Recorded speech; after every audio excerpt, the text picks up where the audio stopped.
शहागडमध्ये मोकाट कुत्र्यांचा धोका वाढला. लहान मुलावर कुत्र्याच्या हल्ल्याचा व्हिडिओ सोशल मीडियावर व्हायरल. अंबड तालुक्यातील शहागड गावात मोकाट कुत्र्यांचा सुळसुळाट वाढल्याची तक्रार ग्रामस्थांनी केली आहे. गावातील रस्ते, गल्लीबोळ, शाळा आणि बाजार परिसरात कुत्र्यांची टोळकी फिरताना दिसत आहेत. दरम्यान एका लहान मुलावर कुत्र्याने हल्ला करून चावा घेतल्याचा व्हिडिओ सोशल मीडियावर व्हायरल होत आहे.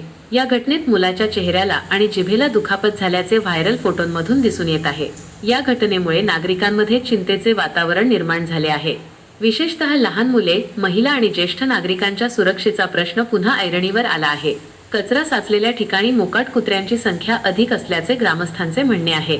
त्यामुळे मोकाट कुत्र्यांचा तातडीने बंदोबस्त करून नागरिकांना सुरक्षितता द्यावी, अशी मागणी शहागड ग्रामस्थांनी केली आहे. आता या गंभीर प्रश्नावर ग्रामपंचायत प्रशासन कोणती ठोस उपाययोजना करते याकडे शहागडकरांचे लक्ष लागले आहे. आर्यव्रत न्यूज मराठीसाठी प्रतिनिधी गणेश राऊत, शहागड.